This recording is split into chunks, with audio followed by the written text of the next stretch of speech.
Alliance of Khrushchev for this kind invitation. I'm very happy to address you today. I hope I'll do as good as my previous colleague in time management, but I cannot promise that because I think that 5 minutes will be spent on explaining what OSCE is and what my role exactly is. So I don't know how many of you are actually familiar with the OSCE. Pretty much? Okay. Well, just for those that are not so familiar, OSCE stands for the Organization of Security and Cooperation in Europe. It's the the first regional organization recognized by the UN as the biggest one under Chapter 7, and actually comprises 57 member states covering the geographical area from Vladivostok to Vancouver, so like Canada to Russia. So you can already see that there is actually a great variety of participating states with their own interests and also cooperating in different levels. And here I can mention the three main dimensions of OSCE, the first one being a military and political dimension. So more focused on security, and here is where also the role of youth is being recognized more within the OSCE. The second one being on economic and environmental dimension, and the third one on human dimension. However, what I would like to actually raise awareness on is also on the fact that OSCE is as complex as the EU, for those not so familiar with international organizations.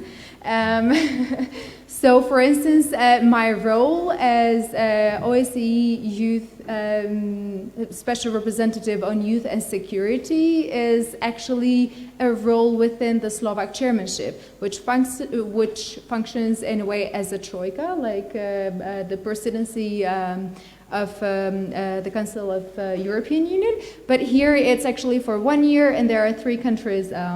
Gabriele. So basically, my role within the chairmanship is to be the youth voice. So to raise awareness at the diplomatic level of the meetings on these 3 dimensions of the youth perspective, on how there can be a better job in incorporating the youth lens, or how to be more sensitive to the youth needs and to draw solutions that are actually in line addressing the problems that the youth of today has. Without going further into that, I'm very pleased that the Slovak chairmanship is actually very active and very confident in promoting youth engagement, and the fact that they decided to have a two special representatives on youth and security. It's a good news in having more activities engaging youth and also helping mainstream the youth perspective within the institutional structure of the OSCE.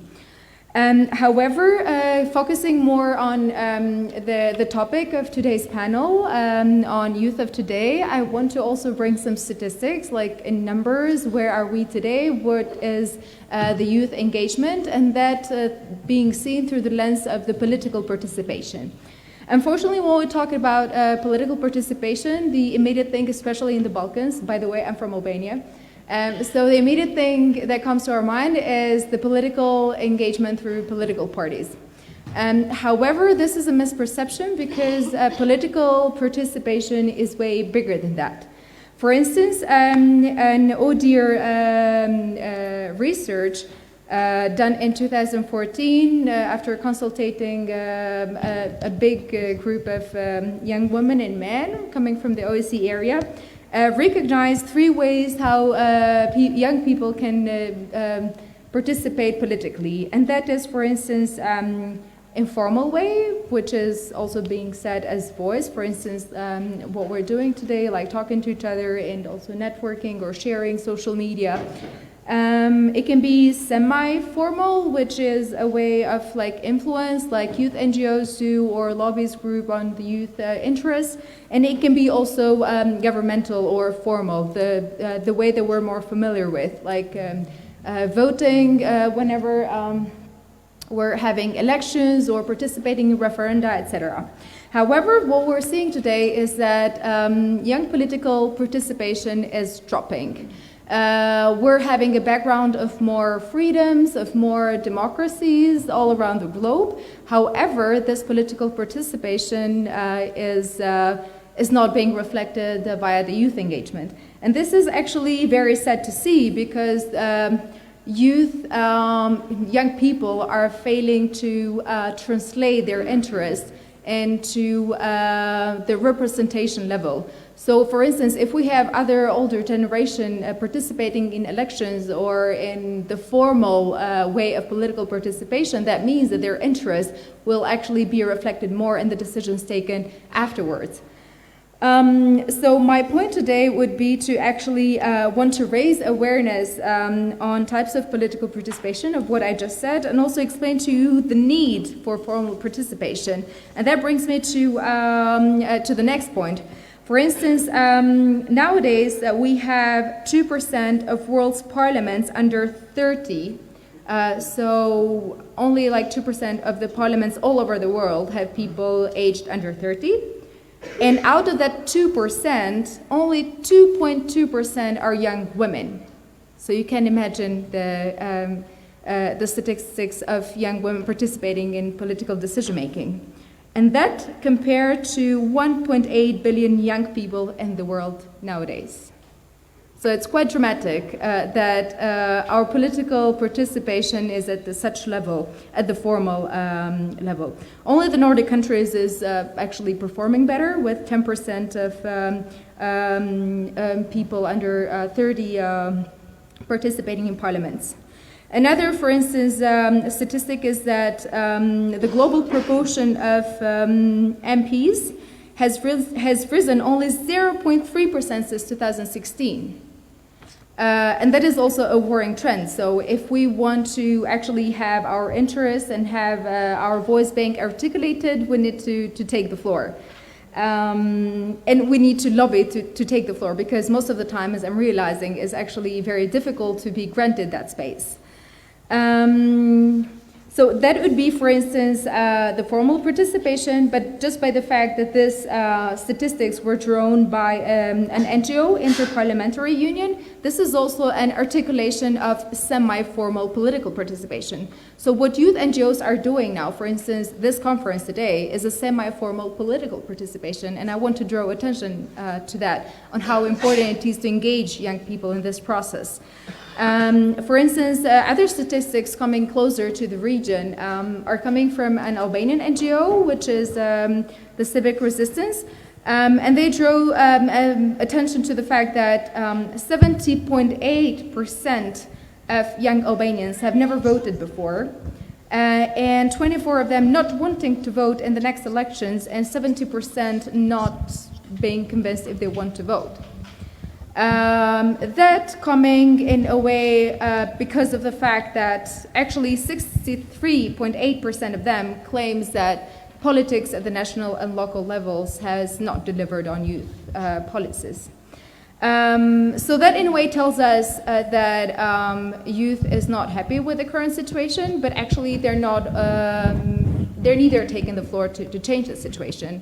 And we need to do something about that. And that's why I just want to state like few reasons why we need to do that, and then I promise I'll cut it, and then we can continue with questions, and I'd be happy to provide some more input. For instance, what I found interesting in the ODIHR research was the fact that, for instance, of course, we know that political participation of young people in referendums and in voting is also an articulation and a precondition for democratic polity. So that recognizes the fact that we need to have pluralism in our societies. But also what is interesting is that voting is also an educational process, so capacity building among the citizens, because you have this whole campaigns on educating the public, and especially the youngsters, on the process itself and in the importance of the process. Also, the process is a guardian of fundamental freedom. So unless you exercise this civic right and duty, I would say as well, then the chances that you have deterioration of other freedoms are most likely, as we can see now in some countries. Also, as I mentioned before, participating on the political level through formal or semi-formal levels is also promoting your interest as a target group. So none of the other target groups of the society will promote your interest as a young person unless you do so. Or at least it's less likely than when you do it yourself. The other reason is that what I found very interesting is that, as well, is the fact that political participation provides goods and services that neither the government or the market will provide. And that means, for instance, what youth NGOs are doing, for instance, the March for Climate Strike, what other protests or other youth initiatives articulating their interests are doing. I'm sorry if it was a bit academic and loaded with statistics, but I think it's very important to stress the urgency of young people recognizing the situation and also acting on it. So, yeah.